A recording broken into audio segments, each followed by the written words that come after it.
Well, good evening. We're beginning a new class this evening. Glad that you're here or watching from online. There are a couple of other options tonight in case you haven't studied the program.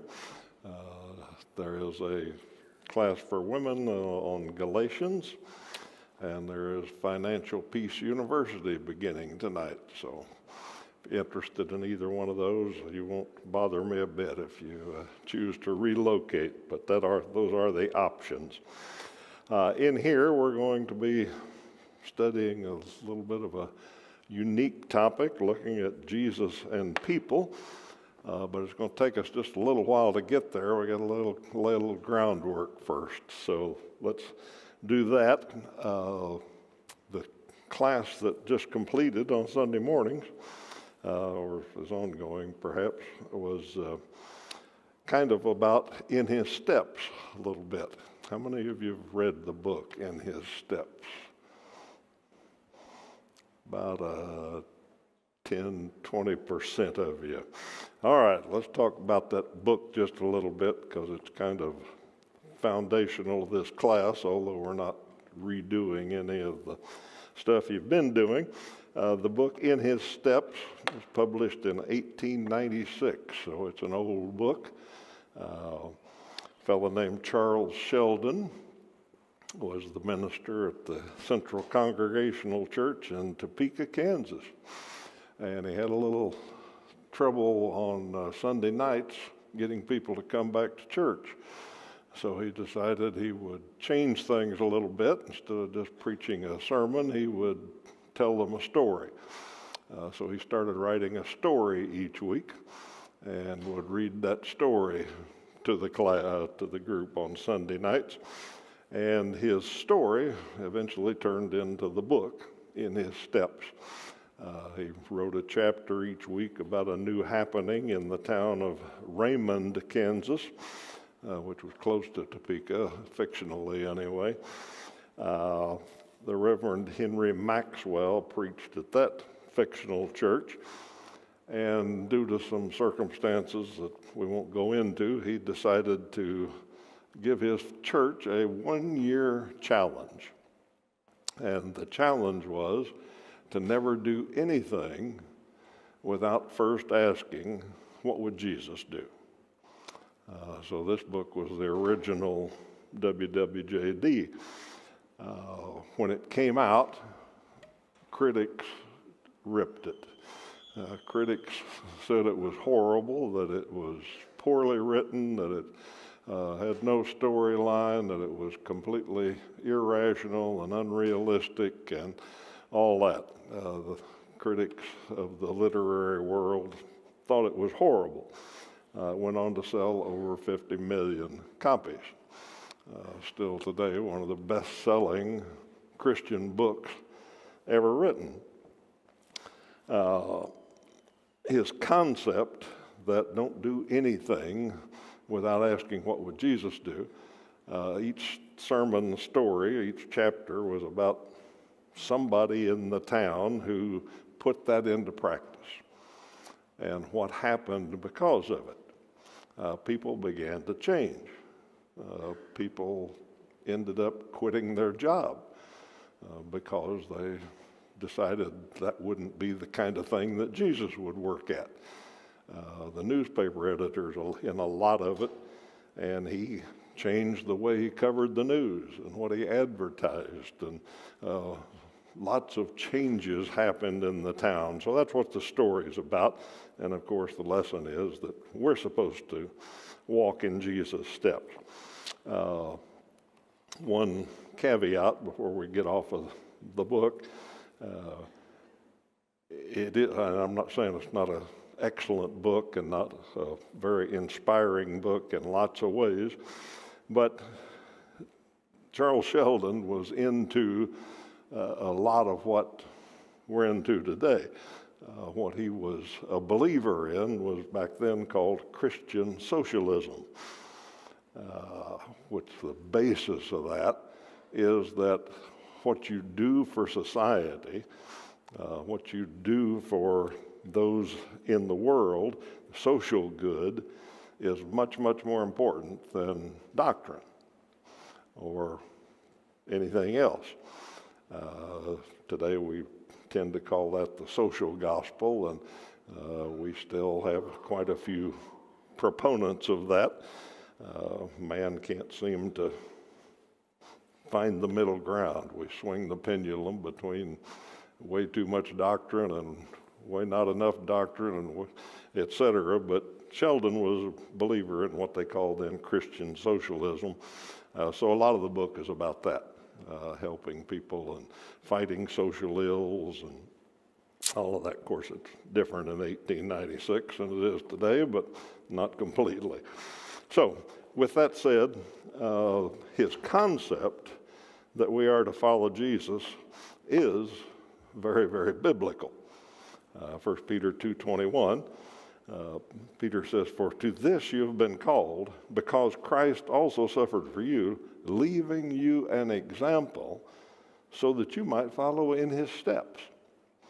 So Sheldon definitely had a scriptural title on his book anyway. Peter said that's what we're supposed to do. That's the way to live life is ask that question. What would Jesus do? And then do it. Paul in 1 Corinthians 11:1 told the church in Corinth, he said, "You imitate me as I imitate Christ." You can't see Jesus, but you can see me, and I'm trying to follow Christ. So you just imitate what I do, and I'm an imitator of Christ. So that principle of walking in his steps is certainly a good principle for us to follow. So we're going to start with that concept, and bear with me, we're going to look at it just a little bit different way than we sometimes do. Let me ask this question first. What's the hardest part of life? If we're supposed to live our life following Jesus, let's come at it from this direction. What's the hardest part of life? And this isn't a discussion class. You can discuss if you want, but I can't hear you, so that's all right. But we won't discuss in here.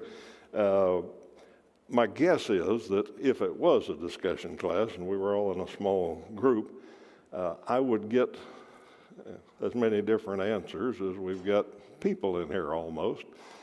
And my guess is it might be kind of broken down by age groups. It occurred to me that the hardest part of life sometimes may be what you're in right then. You think this is the hardest. It's really hard when a kid has to leave mommy and go to kindergarten. And then starting junior high is harder than that when they get to junior high. College, leaving home, then leaving home completely and starting to adult. That's really hard. We've had some grandkids go through adulting recently, and that's one thing we joke about. Yeah, that's the way adulting is. It's harder than it used to be. Career changes, old age comes along, and that gets hard in a lot of ways. So maybe it would be a lot by age, but I got thinking about that, so I Googled it and asked what is the hardest part of life, and they actually had an answer for it. The top three emotional parts of life, societal, and transitions. The emotional part is rejection by people, loneliness, loss of loved ones, end of relationships. Those are hard times of life. Then societal, they had a number of things listed, but I summarized it as just the pressure of the expectations of society, people around you, what they expect you to be like or to do is a hard part of life. And then transitions, I already kind of guessed at that, but school and career and life transitions are hard times. So coming at it from this concept of what's the hardest part of life, looking at all of that, there is a commonality there. There's one thing that's kind of common to all of them, and if I had to reduce it to one word, especially for the purpose of this class, I'd say that one word is people. What's the hardest part of life? Well, people. Now, I realize people are also the biggest blessing in life. But depending on how you look at it, people are a problem. Life would be really, really bad without people. In fact, God said man's not supposed to live alone. But with people come problems. And a lot of times it seems like life would be easier without people. This isn't a new scriptural concept here. I've said this for years. When I was in the business world, I used to have managers come in and be complaining about this employer or that group of employees and how hard they were and all that. And when they got all done venting, I would say, yeah, managing wouldn't be easy if it wasn't for people. And they had to think about that a little bit, but they realized I was saying, that's your job, is to manage people. That's the hard part of it. It'd be easy to manage if you didn't have any people involved. When I left the business world and came to the church world, I found out the transition worked pretty well. Church would be easy if it wasn't for people. That's where a lot of the problems, most of the problems in our life come. And I know we have physical problems and all that, but just bear with me. People are a problem. Now, with that focus on people, let's start getting a little closer to the class here and ask a second question. What kinds of people do we deal with? I said this in a discussion class, but if you're close to a neighbor, tell your neighbor one kind of person you deal with, or just think of one. Okay. Now, my guess again is, if I took the survey, I'd get as many answers as we've got people in here, because the list is never ending. To illustrate how never-ending it is, I sat down and just thought of some of the first words that popped into my head. What kinds of people do we deal with? Well, we deal with nice people and arrogant people, bitter, kind, controlling, demeaning, joyful, self-centered, unbelievers, pessimists, needy, grieving, poor, critical, fanatical, and you can take that list and everything on there, you can think of the opposite of it. We deal with nice people, but we deal with some really unnice people. We deal with arrogant people, but some really humble, down-to-earth people. So for every word you can think of, there's an opposite to it, and the list goes on and on and on. So we deal with a lot of kinds of people. All right, now we're finally getting around to get ready for our study here. So what prompted this study? And what prompted this study was that a while back, quite a while back, I was reading in the Gospels somewhere, and it occurred to me that Jesus dealt with a lot of different kind of people, and he treated them differently. And the more I thought about that, I decided I'm going to investigate that a little bit. And some of the things that caused me to start this study is these verses here. Matthew 9:36 says, he saw the people and he had compassion on them. He realized they were like sheep without a shepherd.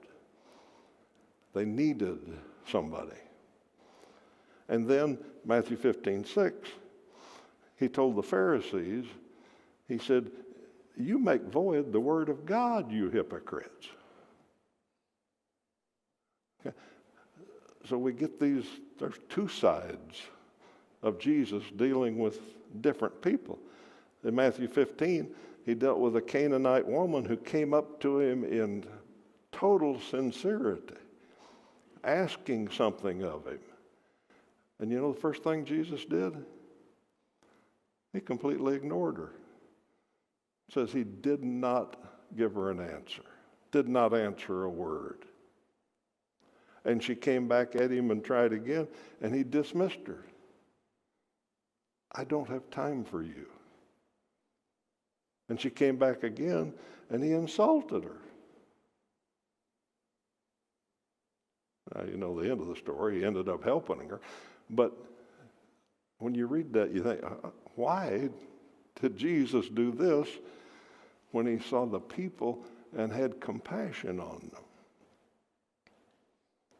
Luke 19 ran into Zacchaeus, the double-crossing, stealing, thieving little tax collector. And Jesus looked at him and said, let's go have lunch. I want to spend time with you. Where'd that come from? When he wouldn't even answer some nice Canaanite lady. Of course, the classic, the merchants in the temple, the money changer, he attacked them with a whip.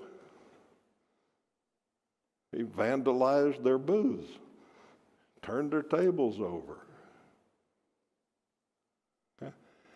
So Jesus did a lot of what we might consider kind of odd things if we think of Jesus as this nice little holy person floating around with a halo over his head. Where'd all this come from? And this is not a complete list by any means of the kind of odd things he did or the things that we say, why did he do that? A rich fella came to him one day. He said, I really want to follow you. I want to be one of your followers. What do I do? And Jesus said, go sell everything you got. Then come see me. Yeah. Another fellow came to him and said, I really want to be a follower. I want to be with you. But I got to go get the funeral ready for my dad. Jesus said, let the dead bury the dead. Okay. So Jesus dealt with people in kind of unusual ways sometimes. And from that, I got to thinking, maybe you could analyze all the different ways that Jesus dealt with people. So I started that project and ended up with a class that we're calling Jesus and People. And what I did was went through the 4 Gospels. There's a few other things, Jesus' relationships, and Jesus said elsewhere, but in general, you can get them all in the 4 Gospels. And you can do it a lot quicker if you get your old-fashioned red letter edition. You just read the red letters, and you pretty well find all the times Jesus talked to people. He dealt with people. He interacted with people. There's a few outliers, but that'll still get you the vast majority of them. So I did that, and I highlighted all of them. And then once I'd highlighted all of them, I went back and I tried to put them in categories.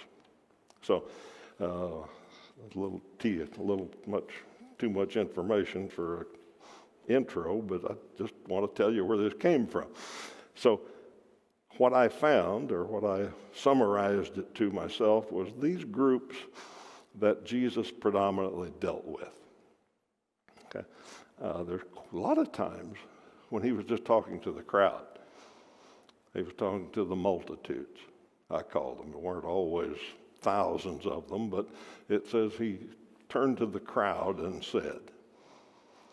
So he dealt with groups of people a lot that had a mixed makeup.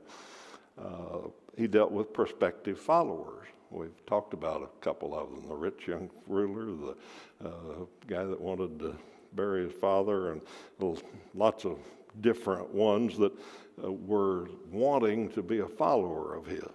And he dealt with them differently. He had a group of disciples or close followers, and then he had a little inner group of the apostles. And he dealt with them differently between just his regular followers and his apostles. He ran into sick people quite often. We're told those stories, and we see how he dealt with them. The downtrodden, the poor folks that he had compassion on sometimes, and sometimes kind of ignored. Had a group of friends, not a big group beside his apostles and followers, but Mary and Martha and Lazarus and a few others. He had a family. How he dealt with them is unique and interesting. He dealt with children every once in a while in a unique way. He had opponents. Quite often he had opponents.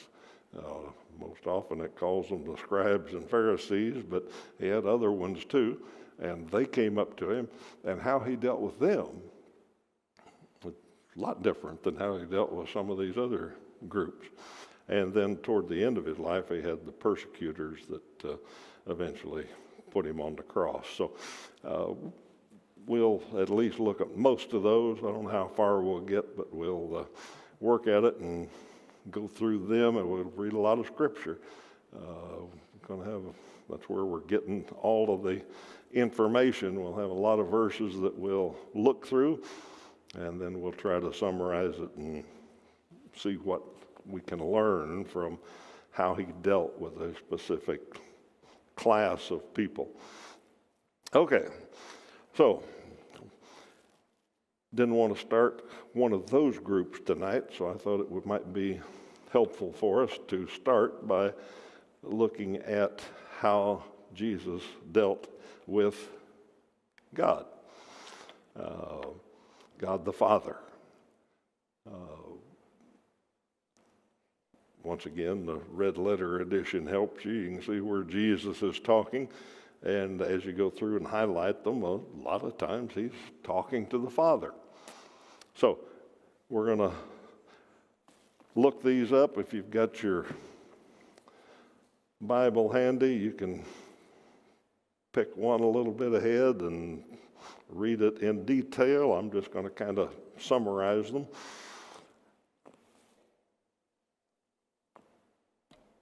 So, Matthew 14:23, and you'll see a pattern fairly quickly here in these. In Matthew 14:23, it says he went out to the hills or up on the mountain to pray alone.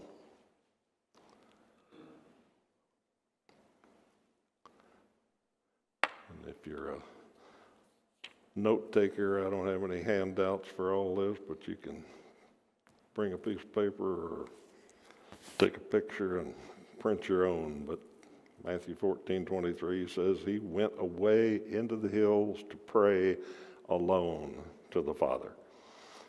Mark 1:35 says early he went away by himself. And the word early there means dark. It was still 0 dark 30, and he went away alone, solitarily, to pray to the Father. Luke 5:16 mentions that he often went to lonely places to pray to the Father. Luke 9:18 says he was in private praying to the Father.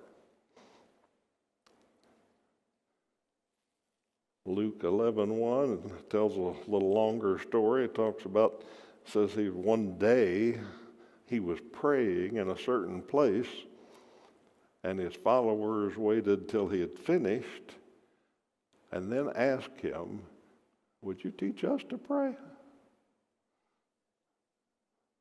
So one day at a certain time, he was in a certain place. He was praying alone, and his followers were paying attention. Maybe because he did it so often, they thought there may be something to this. We need to learn how to do this. And then John 17, obviously, that's the high priestly prayer, and at the Last Supper, and it goes on for the whole chapter and more about how he talked to the Father. So, if you get home and have time, look all of those up and read them and think about, okay, if this is how Jesus dealt with his Father, even when he himself was fully man and fully God, and if we're supposed to walk in his steps, and if we're supposed to follow his example, maybe there's a lesson in there for us. Jesus spent a lot of time away from people, by himself, in solitary, in private, just talking to his Father. Okay, that's one group of verses that popped out when I started highlighting things. There's a couple more here. Mark 6:41. In fact, let's look that up and make sure we get it.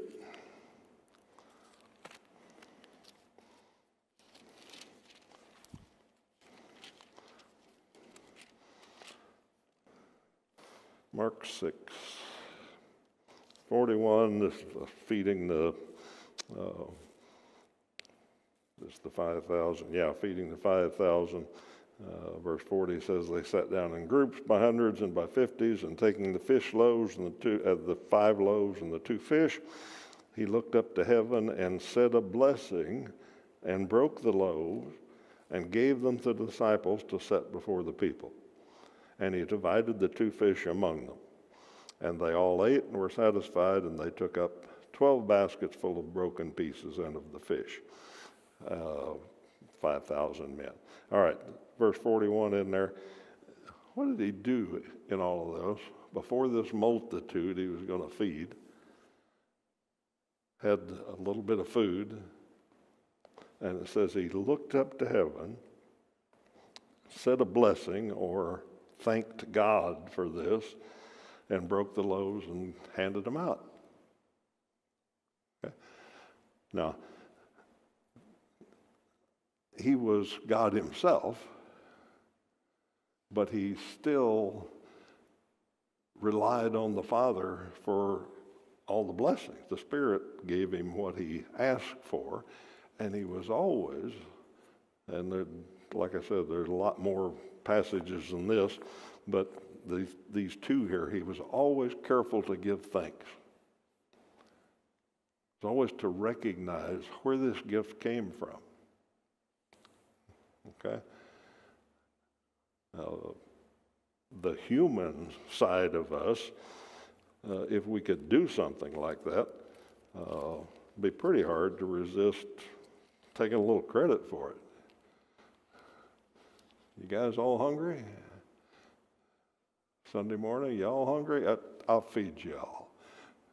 I'll pick up the tab. Go whatever restaurant you want, and I'll get it for you. Whoa, this guy's something. Okay, Jesus was feeding everybody, but he made sure they understood. It wasn't him. Made sure they were paying attention to who it really was. Okay, John 11:41.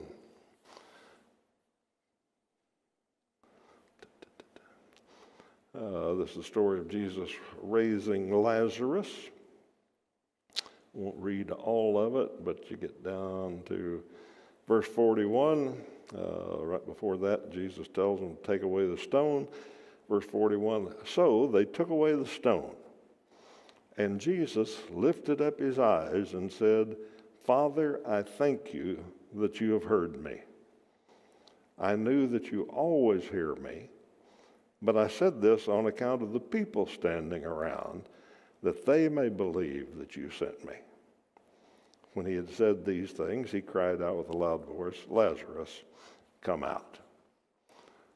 Okay, not that different from the loaves and the fishes. In fact, he even explains here that one of the reasons I did this is so people would understand who's really doing it. Okay, everything Jesus did, he did by the power of the Spirit, because he had laid godly attributes aside in some way, and he asked God for it, and then he thanked God for it.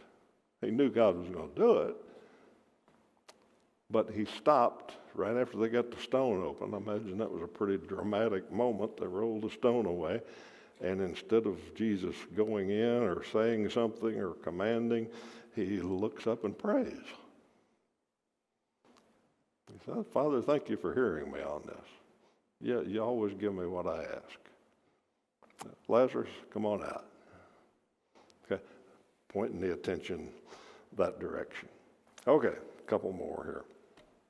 Mark 14:36, and this is getting toward the end of Jesus' ministry, the night of betrayal, the night of prayer, the night of crucifixion, and all of that.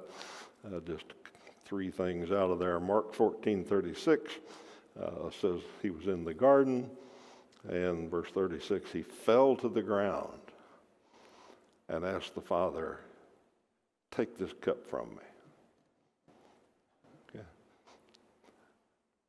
I know this is the plan, but I don't want to do it. Okay. There's a whole sermon or two in there, but here's the Son of God that knew what was coming, that didn't want to go through with it, but was still comfortable enough or honest enough or whatever enough to tell God about it. This has been our plan since time began, but I don't want to do it. If there's any other way, could we work out something else? Okay, I don't know if you ever feel like telling God that, but if you're walking in his steps, I think it's okay. He did it. Okay, Luke 23:34. Father, forgive them.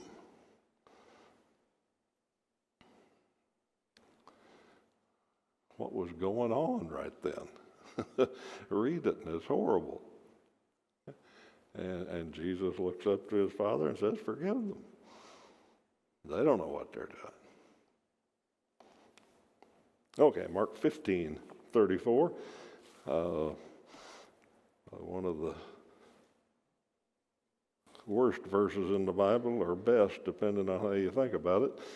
Jesus said, my God, why have you forsaken me? Once again, he understood all that was supposed to happen, but when it finally happened, when God turned his back on the Son, he knew he was forsaken. Okay, so if you take all of those, and you can find a lot more of when Jesus dealt with God, but those are kind of the summary I picked out. I don't mean this to be comprehensive or exhaustive. This is just a sample of what I found as I looked through. How Jesus dealt with God is not just a interesting historical study if we go back to where we started. If we're going to do in his steps, if we're going to see how he dealt with people and try to follow that example, maybe we can learn something about prayer here.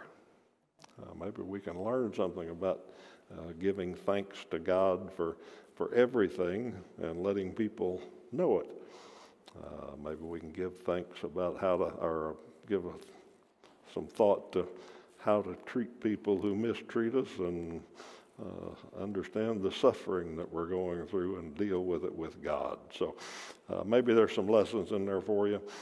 At least it's a different way of looking at Jesus and people. So next week, we are going to move on to the first group, or one of the most numerous classifications, actually, the multitudes. What did Jesus do when he talked to a crowd and dealt with a crowd?